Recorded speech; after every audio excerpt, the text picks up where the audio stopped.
Αγαπητοί θεατές, το σώμα σας δεν είναι πια το σπορ αυτοκίνητο ενός 20χρονου νέου. Αν συνεχίσετε να πιέζετε έναν φθαρμένο κινητήρα που κουβαλά ήδη 70 χρόνια ζωής στα κόκκινα, αργά ή γρήγορα απλώς θα εκραγεί. Αν έχετε ήδη κλείσει τα 75, μπορείτε να συνεχίσετε να ζείτε καλά μόνο αν αλλάξετε εντελώς την προσέγγισή σας στη σωματική άσκηση, αν τη γυρίσετε κυριολεκτικά κατά 180 μοίρες.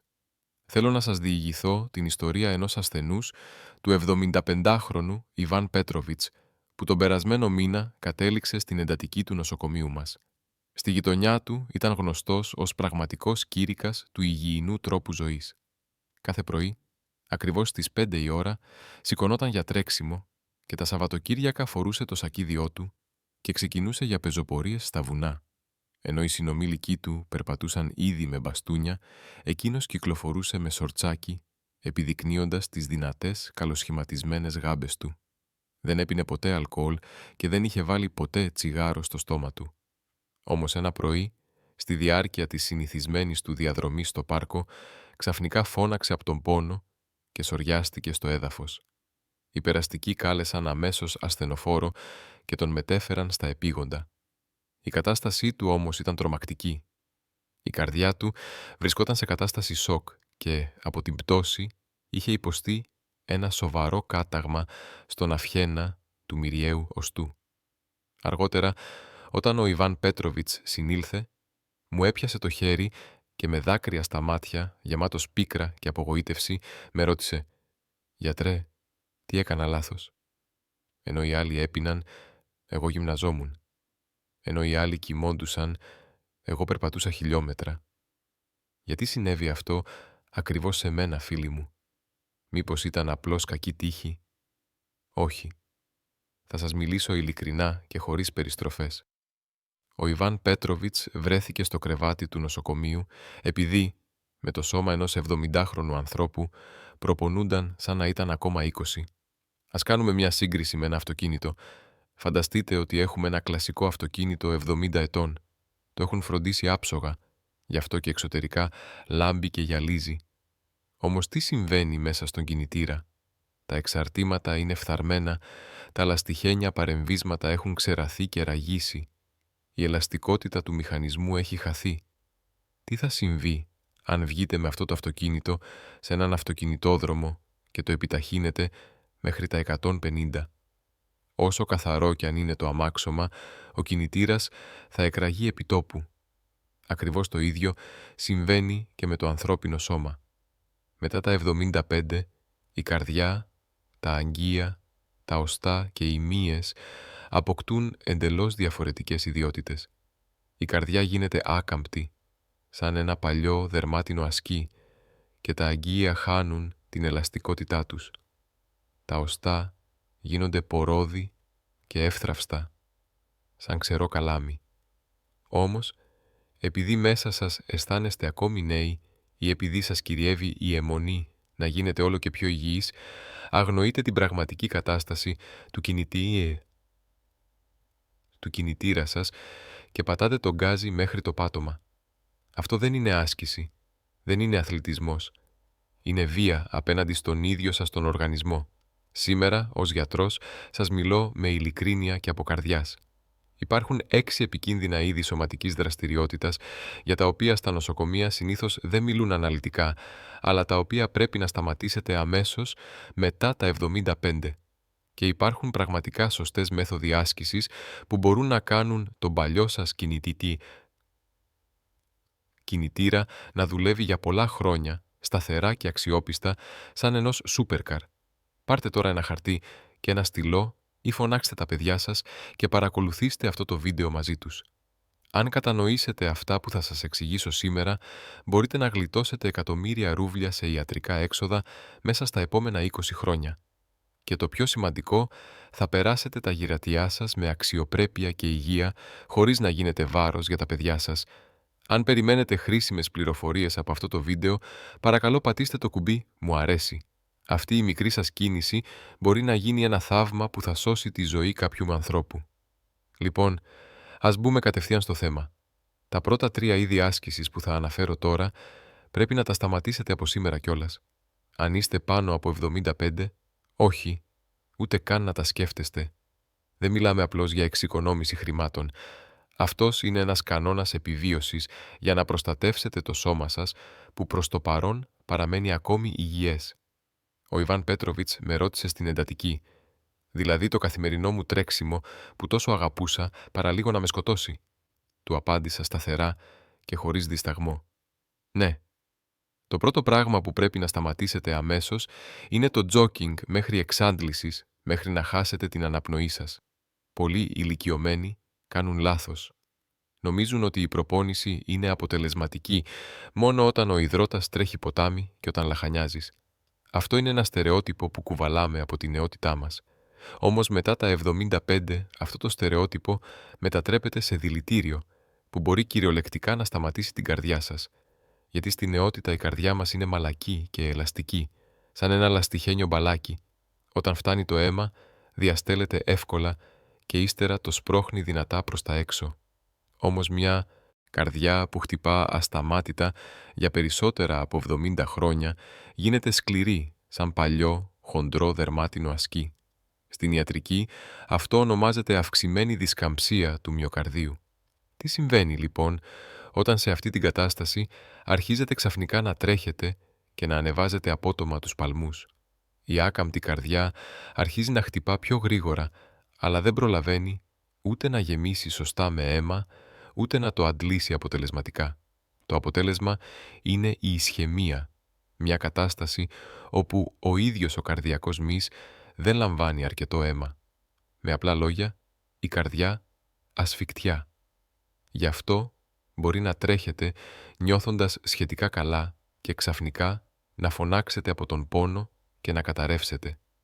Τι πρέπει να κάνετε? Υπάρχει ένα και μόνο κριτήριο. Ελέγξτε αν μπορείτε να μιλάτε κανονικά με τον άνθρωπο που περπατά δίπλα σας. Αν κάνετε βόλτα με έναν φίλο και συζητάτε άνετα για τη χθεσινή σειρά χωρίς καμία δύσπνοια, τότε αυτή η δραστηριότητα λειτουργεί σαν φάρμακο. Αν όμως λαχανιάζετε και δυσκολεύεστε να μιλήσετε, σταματήστε αμέσως. Αυτό δεν είναι άσκηση. Είναι βασανιστήριο που στραγγίζει και τις τελευταίες δυνάμεις της καρδιάς σας. Το δεύτερο είναι οι πεζοπορίες στα βουνά. Πιο συγκεκριμένα, η κατάβαση με τα πόδια.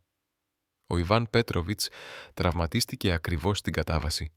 Φίλοι μου, όταν ανεβαίνετε μία ανηφόρα, κουράζεστε και προχωράτε προσεκτικά. Όταν όμως κατεβαίνετε, έχετε καλή διάθεση, το βήμα γίνεται πιο ελαφρύ και αρχίζετε να περπατάτε πιο γρήγορα, με μεγάλα, σίγουρα βήματα. Κι όμως, ακριβώς εκείνη τη στιγμή, οι χόνδροι στα γόνατά σας συνθλίβονται, σαν να αλέθονται μέσα σε μιλόπετρες. Η πίεση στα γόνατα κατά την κατάβαση είναι 3 έως 4 φορές μεγαλύτερη από το ίδιο σας το βάρος. Αν ζυγίζετε 60 κιλά, τα γόνατά σας, όταν κατεβαίνετε μια πλαγιά, δέχονται φορτίο που ξεπερνά τα 200 κιλά. Είναι σαν να οδηγείτε ένα αυτοκίνητο με παλιά, φθαρμένα λάστιχα και να το έχετε φορτώσει σαν φορτηγό.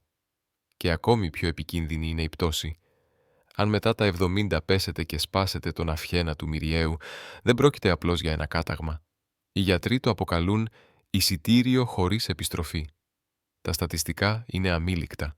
Αν δεν γίνει χειρουργική επέμβαση σε κάταγμα αυχένα μυριαίου, η πιθανότητα θανάτου μέσα στα επόμενα 2 χρόνια ξεπερνά το 70%. Η θνησιμότητα είναι υψηλότερη ακόμη και από πολλές μορφές καρκίνου. Οι άνθρωποι δεν πεθαίνουν από το ίδιο το κάταγμα, αλλά από όσα ακολουθούν. Μένουν ξαπλωμένοι για μεγάλο διάστημα, οι μύες ατροφούν, αναπτύσσεται πνευμονία, δημιουργούνται κατακλήσεις και μπορεί να εμφανιστεί σύψη. Γι' αυτό, σας παρακαλώ, αφήστε στην άκρη την φιλοδοξία να κατακτάτε κορυφές.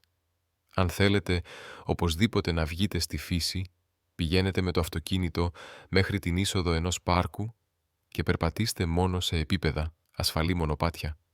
Και αν παρόλα αυτά βρεθείτε σε ανώμαλο έδαφος, χρησιμοποιήστε οπωσδήποτε 2 μπατόν πεζοπορίας, ώστε να μεταφέρετε μέρος του βάρους από τα γόνατα στα χέρια. Το τρίτο μπορεί να σας φανεί απρόσμενο. Είναι το παγωμένο ντους ή το κολύμπι σε κρύο νερό. Στην τηλεόραση μερικές φορές δείχνουν ανθρώπους που το παρουσιάζουν ως μυστικό υγείας, να βουτούν σε παγωμένες λίμνες το χειμώνα ή να ρίχνουν πάνω τους παγωμένο νερό. Για άτομα άνω των 75 ετών αυτό ισοδυναμεί κυριολεκτικά με αυτοκτονία. Ο οργανισμός μας γίνεται εξαιρετικά ευάλωτος στις απότομες μεταβολές της θερμοκρασίας, ειδικά όταν περνάτε ξαφνικά από το ζεστό στο κρύο νερό ή όταν μέσα στο καλοκαιρινό καύσωνα βουτάτε σε παγωμένο νερό για να δροσιστείτε. Τότε συμβαίνει αυτό που ονομάζουμε ψυχρό σοκ. Τη στιγμή που το κρύο νερό αγγίζει το δέρμα, τα αγγεία σε ολόκληρο το σώμα συσπώνται ακαριέα, σαν να δέχονται ηλεκτρικό ρεύμα. Και τι συμβαίνει με την αρτηριακή πίεση μέσα σε αυτά τα στενεμένα αγγεία? Εκτοξεύεται στα ύψη.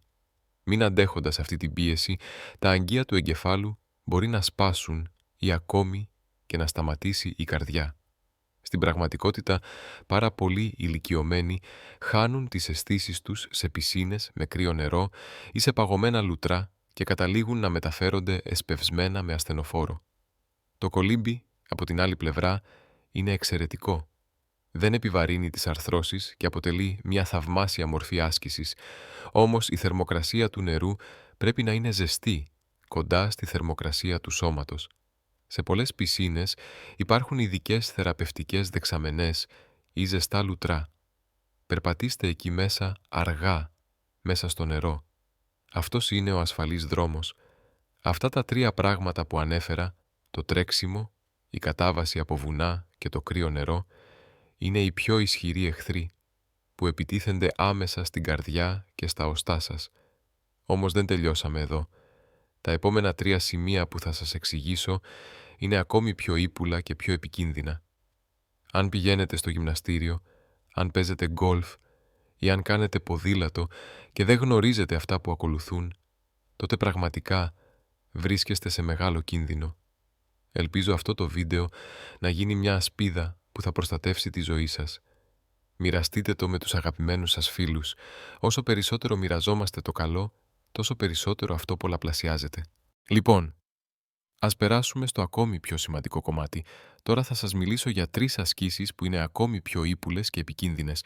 Αν όταν τρέχετε ή όταν ανεβαίνετε μια ανηφόρα, σταματάτε επειδή κουραστήκατε, αυτό είναι φυσιολογικό. Εδώ όμως το πρόβλημα είναι διαφορετικό. Δεν σταματάτε γιατί σας φαίνεται ενδιαφέρον ή επειδή νομίζετε ότι έτσι το σώμα σας γίνεται πιο δυνατό. Και ακριβώς αυτό είναι που σας παγιδεύει. Το 4ο πράγμα που απαγορεύεται κατηγορηματικά είναι οι ασκήσεις δύναμης με κράτημα της αναπνοής κατά την άρση βαρών. Σήμερα είναι της μόδας να λένε πως οι μύες είναι το βασικό κεφάλαιο της τρίτης ηλικίας και πολλοί ηλικιωμένοι πηγαίνουν στο γυμναστήριο. Αυτό από μόνο του είναι υπέροχο. Το πρόβλημα όμως βρίσκεται στον τρόπο με τον οποίο ασκείται η δύναμη. Όταν σηκώνουμε βαριά μπάρα ή αλτήρες, ασυναίσθητα κρατάμε την αναπνοή μας και σφίγγουμε όλο το σώμα. Στην ιατρική αυτό ονομάζεται χειρισμός Βαλσάλβα. Όταν κρατάτε την αναπνοή σας, η ενδοκυλιακή πίεση αυξάνεται και γίνεται πιο εύκολο να ασκήσετε δύναμη. Όμως εκείνη τη στιγμή η αρτηριακή πίεση εκτοξεύεται σε αδιανόητα επίπεδα. Ακόμη κι αν συνήθως η πίεσή σας είναι 12 με 8, τη στιγμή της έντασης μπορεί να ανέβει στα 20 ή και παραπάνω, τόσο που να νιώθετε σφυγμούς μέχρι τα αυτιά. Φανταστείτε μια παλιά χύτρα ταχύτητας όπου η πίεση ανεβαίνει στο μέγιστο ενώ η βαλβίδα παραμένει κλειστή. Το ίδιο ακριβώς συμβαίνει και μέσα στα γερασμένα, εξασθενημένα αγγεία του εγκεφάλου σας. Και τι θα γίνει αν έχετε ανέβρισμα σε κάποιο αγγείο του εγκεφάλου? Το αγγείο μπορεί να σπάσει επιτόπου και να προκληθεί εγκεφαλική αιμορραγία. Ένας φίλος του Ιβάν Πέτροβιτς έπαθε εγκεφαλικό την ώρα που έκανε πιέσεις πάγκου στο γυμναστήριο και έμεινε μισοπαράλυτος. Ήθελε να δυναμώσει τους μύες του και κατέληξε σε αναπηρικό καροτσάκι για όλη του τη ζωή. Σημαίνει αυτό ότι δεν πρέπει να κάνετε ασκήσεις ενδυνάμωσης? Όχι. Απλώς δεν πρέπει ποτέ να κρατάτε την αναπνοή σας. Όταν καταβάλλετε προσπάθεια, δηλαδή όταν σηκώνετε βάρος, φροντίστε πάντα να εκπνέετε από το στόμα με έναν ήχο σαν φου. Όταν η αεραγωγή είναι ανοιχτή, η πίεση δεν θα εκτοξευθεί απότομα. Και παρακαλώ, μην κυνηγάτε μεγάλα βάρη. Είναι προτιμότερο να πάρετε ένα ελαφρύ βάρος και να κάνετε περισσότερες επαναλήψεις. Δεν προετοιμαζόμαστε για να γίνουμε builders. Το πέμπτο είναι η ποδηλασία χωρίς διάλειμμα για πάνω από 1 ώρα. Το ποδήλατο είναι μια καλή άσκηση γιατί το βάρος του σώματος δεν επιβαρύνει τις αρθρώσεις των γονάτων. Όμως εδώ υπάρχει μια θανατηφόρα παγίδα, η σέλα. Όταν κάθεστε σε μια στενή και σκληρή σέλα και κάνετε πετάλι για 1 ή 2 ώρες, η περιοχή της ιβικής χώρας πιέζεται έντονα. Εκεί περνούν σημαντικά νεύρα και αγκία που τροφοδοτούν το κάτω μέρος του σώματος σαν έναν αυτοκινητόδρομο υψηλής ταχύτητας. Η σέλα κλείνει αυτό το δρόμο. Είναι σαν να πατάτε με το πόδι σας έναν σωλήνα νερού. Το νερό σταματά να ρέει. Το αίμα στα πόδια δεν κυκλοφορεί σωστά. Τα νεύρα πιέζονται. Στους άνδρες επηρεάζεται ο προστάτης, ενώ στις γυναίκες μπορεί να εμφανιστεί επιδείνωση της ακράτειας ή πόνη στην πίελο. Σε σοβαρές περιπτώσεις, τα πόδια χάνουν την αίσθηση ή η αίσθηση μειώνεται, αλλά πολλοί άνθρωποι το ερμηνεύουν λανθασμένα ως φυσιολογικό αποτέλεσμα της προπόνησης και συνεχίζουν να ποδηλατούν. Στο τέλος, τα νεύρα μπορεί να υποστούν ανεπανόρθωτη βλάβη και ακόμη και το περπάτημα να γίνει δύσκολο. Όταν ποδηλατείτε, τηρήστε κάποιους κανόνες. Μετά από 30 λεπτά, κατεβείτε από το ποδήλατο και περπατήστε για 5 λεπτά. Δώστε χρόνο για να επανέλθει η κυκλοφορία του αίματος στα αγγεία που πιέστηκαν. Και τέλος, το έκτο, η υπερβολική περιστροφή του κορμού κατά το παιχνίδι του γκολφ. Οι ηλικιωμένοι λάτρεις του γκολφ, μην ρισκάρετε τη ζωή σας για να στείλετε την μπάλα πιο μακριά. Το swing στο γκολφ είναι μια άσκηση που στρέφει τη σπονδυλική στήλη. Η σπονδυλική στήλη ενός νέου ανθρώπου είναι σαν μια υγρή πετσέτα. Τη στρίβεις και αντέχει. Αλλά η σπονδυλική στήλη ενός 70χρονου είναι σαν ξερό κλαδί. Λόγω της οστεοπόρωσης είναι εσωτερικά κενή, σαν κουτί κονσέρβας. Αν τη στρίψετε απότομα, ένας σπόνδυλος μπορεί να σπάσει ή να πεταχτεί, προκαλώντας αυτό που στην ιατρική ονομάζεται συμπιεστικό κάταγμα της σπονδυλικής στήλης. Το πιο τρομακτικό είναι ότι ακόμη και μετά το κάταγμα, ο άνθρωπος μπορεί αρχικά να σκέφτεται «απλώς τράβηξα τη μέση μου» και να μην δίνει σημασία. Κολλάει ένα θερμαντικό επιθέμα και συνεχίζει να παίζει. Στο τέλος, η σπονδυλική στήλη καταστρέφεται πλήρως. Η πλάτη σκύβει και το ύψος μειώνεται. Όταν η σπονδυλική στήλη υποχωρεί, τα πλευρά κατεβαίνουν και πιέζουν τους πνεύμονες και το στομάχι, καθιστώντας δύσκολη την αναπνοή και την πέψη, οδηγώντας σε αδυναμία και πνευμονία. Γι' αυτό και η θνησιμότητα των ασθενών με κατάγματα σπονδυλικής στήλης μέσα σε 5 χρόνια είναι εξαιρετικά υψηλή. Απολαύστε το γκολφ, αλλά μειώστε το εύρος της κίνησης του swing στο μισό. Μην στρίβετε τη μέση σας, χτυπήστε ελαφρά χρησιμοποιώντας μόνο τα χέρια, προσπαθώντας να δείξετε στους φίλους σας ότι είστε ακόμη καλός. Ρισκάρετε να περάσετε το υπόλοιπο της ζωής σας στο κρεβάτι. Λοιπόν, αυτές είναι οι 6 δραστηριότητες που ανέφερα. Τρέξιμο μέχρι εξάντλησης, κατάβαση από βουνά, κρύο νερό, κράτημα της αναπνοής με βάρη, μακροχρόνια ποδηλασία και πλήρης περιστροφή στο γκολφ. Για ανθρώπους άνω των 75, αυτές οι δραστηριότητες δεν είναι άσκηση, αλλά βασανιστική καταπώνηση και μαρτύριο. Τι πρέπει να κάνουμε, θα ρωτήσετε. Απλώς αναπνέουμε και τίποτα περισσότερο. Κάποιοι μπορεί να θυμώσουν, αλλά αυτή είναι η πραγματική σοφία για ασφαλή και υγιή ζωή μετά τα 75. Ο Ιβάν Πέτροβιτς αρχικά ήταν θυμωμένος μαζί μου, αλλά μετά το εξιτήριο άρχισε να ακολουθεί το πρόγραμμα που του συνέταξα και τώρα φαίνεται 10 χρόνια νεότερος. Χωρίς κανένα κόστος για νοσοκομεία, στο σπίτι ή στο πάρκο. Πρόκειται για ένα πρόγραμμα επιβίωσης, διαθέσιμο σε κάθε άτομο στα 75 του χρόνια. Επιπλέον, θα απαντήσω στις πιο συχνές ερωτήσεις που σας απασχολούν. Αν το βίντεο σας φανεί χρήσιμο, φροντίστε να εγγραφείτε στο κανάλι Υγιής και Ευτυχισμένος και πατήστε το καμπανάκι. Ως γιατρός σας, θα συνεχίσω να σας παρέχω ακόμη πιο πολύτιμες πληροφορίες. Λοιπόν, ας περάσουμε στην ουσία της λύσης. Ο Ιβάν Πέτροβιτς στην αρχή είχε αμφιβολίες. «Γιατρέ, αυτό είναι αλήθεια άσκηση. Δεν είναι υπερβολικά απλό», ρωτούσε. Όμως, ακριβώς 3 μήνες αργότερα, πέταξε το μπαστούνι του και μου έδειξε τον αντίχειρα ψηλά. σας αποκαλύπτω την τετραβάθμια καθημερινή ρουτίνα επιβίωσης για να φροντίζετε τον παλιό σας κινητήρα σαν σούπερκαρ. Πρώτο στάδιο. 7 η ώρα προμεσημβρίας. Ζέσταμα. Μη σηκώνεστε απότομα από το κρεβάτι μόλις ανοίξετε τα μάτια σας. Αν επιβαρύνετε απότομα την καρδιά που ξεκουραζόταν όλη νύχτα, αυτό θα είναι ένα σοκ. Είναι ο άμεσος δρόμος για ορθοστατική υπόταση και πτώση. Ξαπλωμένοι στο κρεβάτι, αφιερώστε μόνο 5 λεπτά. Περιστρέψτε τους αστραγάλους, τεντωθείτε, λυγίστε τα γόνατα και κουνήστε τα αριστερά-δεξιά. Με αυτό ζεσταίνετε τον κινητήρα σας. Αυτά τα 5 λεπτά καθορίζουν την κατάσταση για όλη την ημέρα. Δεύτερο στάδιο. Πρωί. Ασφαλής βόλτα. Μετά το πρωινό, όταν η τροφή έχει χωνευτεί, βγείτε για περπάτημα σε επίπεδο έδαφος, αποφεύγοντας ανηφόρες. Τα καλύτερα μονοπάτια είναι τα χωμάτινα σε πάρκα ή ειδική επένδυση από καουτσούκ, όχι ο σκληρός δρόμος ή άσφαλτος. Εδώ είναι κρίσιμο το τεστ της ομιλίας που ανέφερα. Περπατήστε για 30 λεπτά με τέτοια ταχύτητα, ώστε να μπορείτε να μιλάτε άνετα στο τηλέφωνο με φίλο ή να σιγοτραγουδάτε το ραδιόφωνο. Τρίτο στάδιο. 15 η ώρα. Συντήρηση του κινητήρα. Στο σπίτι, καθισμένοι σε μια καρέκλα, κάνετε ασκήσεις με ελαστική ταινία. Αυτό είναι το κλειδί. Με απλό περπάτημα δεν θα ενισχύσετε τους μύες του άνω μέρους του σώματος και του κορμού. Αγοράστε από φαρμακείο ή κατάστημα αθλητικών ειδών μια απλή λαστιχένια ταινία. Κοστίζει ελάχιστα. Καθισμένοι στην καρέκλα, τεντώστε την ταινία με τα χέρια ή στερεώστε την στα πόδια και πιέστε προς τα έξω. Εκπνεύστε με ήχο φου κατά την ένταση και έτσι θα μπορείτε να δυναμώσετε με ασφάλεια τους μύες σας χωρίς κίνδυνο για την πίεση. Τέταρτο στάδιο. 19 η ώρα.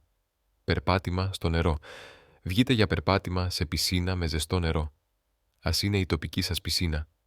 Το νερό, με την άνοσή του, ξεκουράζει τα γόνατα και τη μέση σας, που στήριξαν όλο το βάρος σας όλη την ημέρα.